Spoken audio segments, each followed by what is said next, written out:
ルールだろって黙って従うのかよ。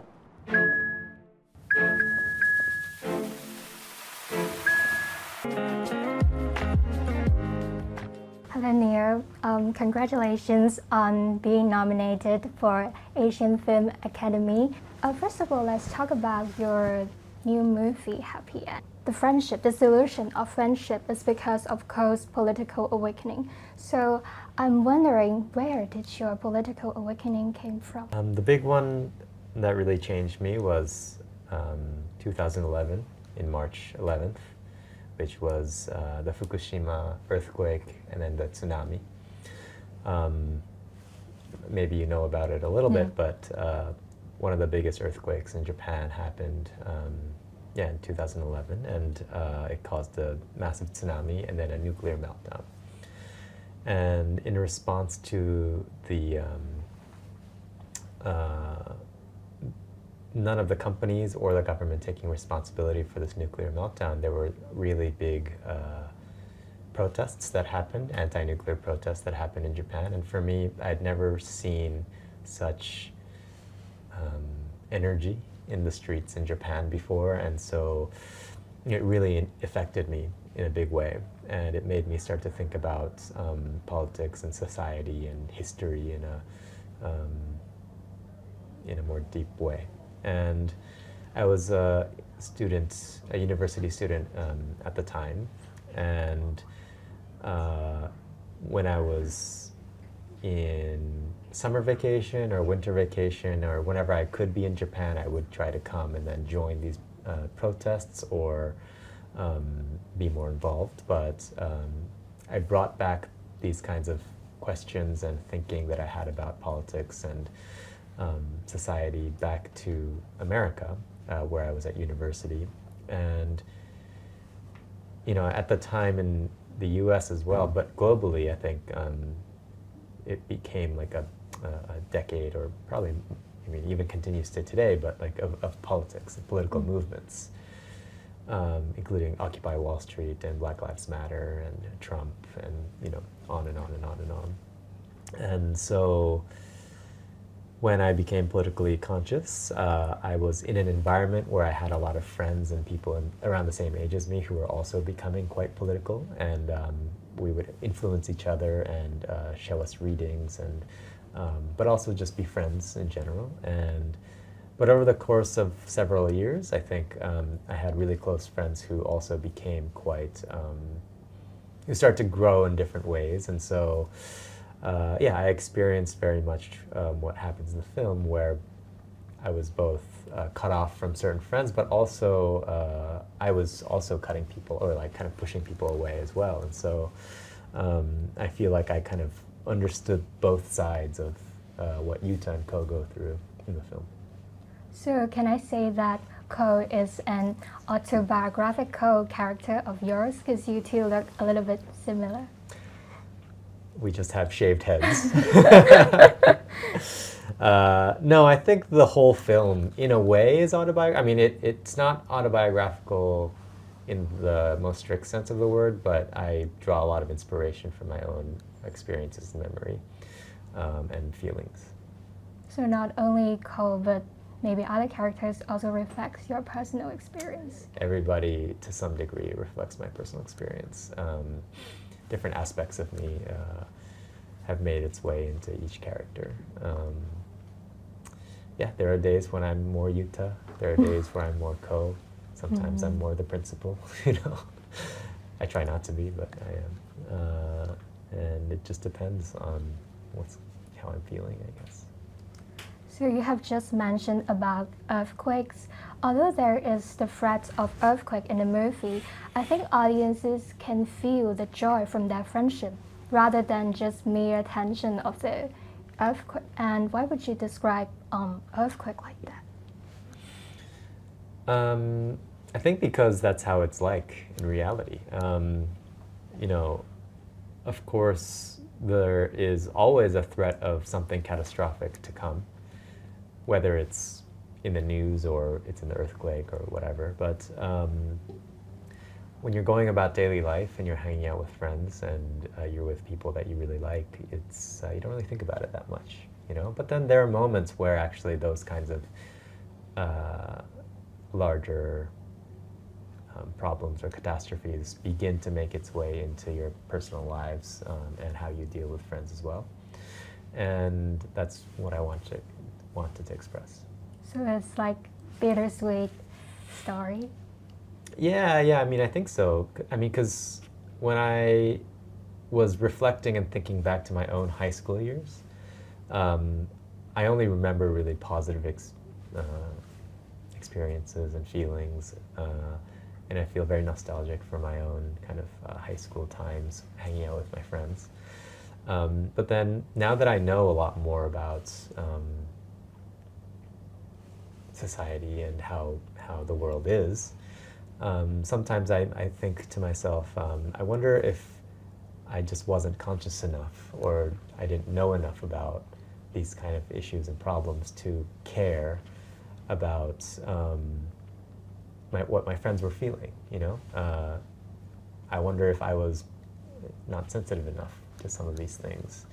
But also there are some things where I really wish they were more sensitive to me as well, but I couldn't quite express those feelings. I just felt frustrated, but I couldn't quite explain to my friends why I felt frustrated. So I think high school is kind of this time where it's, at least for me, I began to develop some ideas, but then also I couldn't quite explain them to people. And so the feelings kind of come out in a very raw emotional state. And that's what I'm talking about, where, you know, society and larger issues begin to creep into your personal relationships as well. So a movie is a way that for you to express the thing you cannot speak in words? Yeah. I mean, I think that for me, one of the goals that I have was to, in a way, keep a record of a feeling. But a feeling is very complex and it's hard to describe, and I can't just tell you the feelings that I had maybe in my early 20s, but maybe if I made a film about it, I can share that feeling with other people as well. And those feelings are so complex and multifaceted that it's almost impossible to explain in words, I think. Also, in a reality, like, you know, earthquake often occurred in Japan. Do you think the near future described in the movie is possible, or maybe has it already happened? Yeah, similar things have happened in different parts of the world, I think. It has already happened, in a way, in 1923, which is another part of the inspiration for me. But yeah, I think in projecting the future, I was also really looking at a lot of things that happened in the past, because I do think similar things keep occurring as a pattern. I hope it doesn't happen in the future in Japan, but there's some evidence to suggest that things like that are happening and are being considered by politicians or powers that be. And so, yeah, I hope it's better than the film. But are you still optimistic about the future of the young generation? I think the young generation are the only things in the world that keeps me optimistic of any reason for anything. But usually I'm very pessimistic. In a very pessimistic world, the young generation are the only thing that makes me feel optimistic, I think. I remember, like, in the movie, Yuta said he only listened to the music from the past because he does not believe that anything new will be born. Like, does it reflect your view on music? Because it sounds like you're a little bit pessimistic. No, I share the feeling of what the music store manager says in response, which is, don't say such a sad thing. That's my feeling. So you don't have such a struggle in your mind? No, I do. But also saying it is sad. Then I also remember that Cole asked, can protest really change the world? Then conversely, I would like to ask that, Do you think that music can become a means of protest? I think it can be an aspect of it, but I don't know if on its own it can be. And I'm not 100% sure if protests actually work, but I think if it doesn't happen, nothing would also change. So, yeah, this is a question, and this is why I, include these questions in the film. And how about movies? Like, can it consider as a power of gathering people together, and that power will change to the power of protest? There are some film movements where that is the intention. So the third cinema movement in the Global South had this very exact thing in mind in their manifesto and how they made the movies. This particular film that I made wasn't necessarily that, didn't have that intention in mind. It was more for preserving and recording my own emotions. But it could be, and it has been tried. And I think maybe we should try it again. But not for this. For my film, I didn't have those goal in mind. Yeah. Then how can you attain the goal if movie is not a way? If I knew the answer to that, I think I would be doing it. But I don't know. I don't know what the answer is. But I do think more and more that actually getting together in a group is always the start of something. Assembling in public spaces, I think, is very, very important. And I don't think I quite understood how important that was until now. I don't know necessarily if a film is the best tool to do that, because you need to be in a movie theater to watch movies usually. I guess you could set it up outside maybe, but one of the things that the Third Cinema Movement Manifesto talks about is if the film successfully agitates the audience enough, then you should stop the film and go out into the street. And so if that's the intention, then I think maybe film is not necessarily like the end goal, but a means. In that sense, I think maybe music is also very powerful to bring people to the street, but I also don't know if that's sufficient. So just to interrupt a bit, because I saw your white scarf that you wear in many occasions. Do you think like wearing scarf like that can like as a power to gather people and to notice some issues? It has a power to connect people who think about similar things, because it is a symbol and it's a very symbolic act to wear this. This is about Palestine. And for people who know what this scarf means, they understand, generally speaking, what my position is about this issue, and then we can have a conversation. And so it's been very useful, actually, for me to be wearing this, because wherever I go in different countries, people recognize it and they come up to me and speak to me about it. And so it's allowed a lot of new connections to happen. And those connections are really useful and helpful for trying to create, especially like transnational solidarity. It also has the opposite effect of repelling people who don't want to talk about it, which is great. That means it's a force. It's a force, I think, yeah. Again, I don't know how much my movie can do it. I don't have high hopes for my film to do those things, because that wasn't the intention in making it. And also, compared to other, filmmakers and films who actually engage really intentionally in this kind of like revolutionary filmmaking, I think I just haven't gone far enough, or this movie isn't the way that I should make it in order for that to be the goal. But I think there are a lot of filmmakers who do try to do those things. And I think those kinds of things, cultural artifacts like that, are quite important for revolutionary process and change to occur. But I think that a lot of people make that the end, whereas if the kind of revolution or changing society is the goal, then those things should be a means to the end, a tool. A really great analogy that I found somewhere is if you want to, hammer a nail in and build a house, you can't accomplish that if you have a screwdriver. But you might need a screwdriver as part of building a house. And that's sort of how I feel about film or music or clothing or fashion or culture. It's just a lot of different tools, but the end goal is to build the house, and you can only do that if you do it together with people.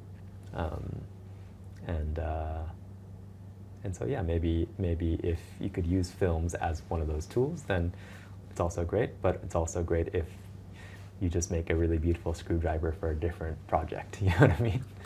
Or you use a screwdriver for a different Can project. have different dimensions. Exactly. Yeah. You can use film for other things, and for Happyend, I was trying to maybe like screw in a memory into place, or screw in a feeling into place. And that's what I used the screwdriver for,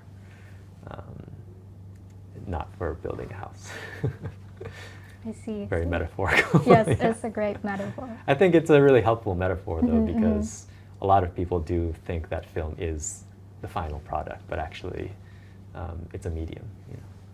To connect everything. Yeah, but also the film could be the final product as well, I think there are films like that, and I think those are also amazing.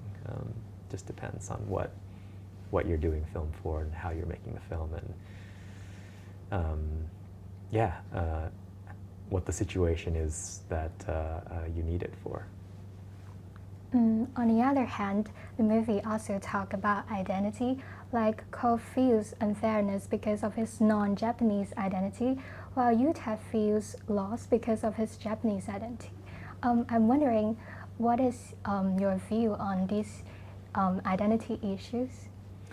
I think the way in which the system of nation states are constructed necessitates us to identify with the nation or national identity. Maybe too much. And because of the way that this kind of nation-state system operates, it's built to categorize people so that some people are shut out and some people can be included. And that often gets very conflated with who you are as an individual. But I think those things maybe should be decoupled a little bit more, because I personally don't feel defined by my Japanese-ness, nor do I feel defined by my American-ness, even though I have an identity of both, or related to both. So part of including these topics and themes in the film is to question the very existence of those kinds of national identities to begin with, even though at times those can be really useful and important for people to come together, especially for places like Palestine, where there's no sovereignty of the people.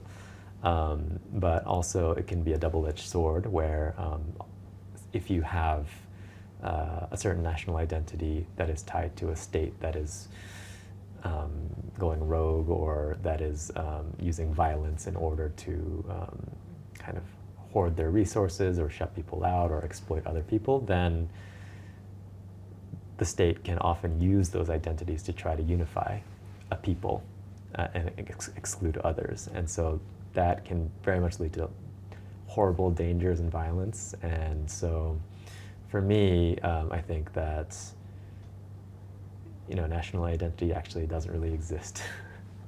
And maybe we should kind of talk about it less and use it less as a social structure and social system. Like discrimination, wars, those negative things happen in the world is because of this problem? No, I don't think the reason for discrimination and wars necessarily is because of this problem of identity.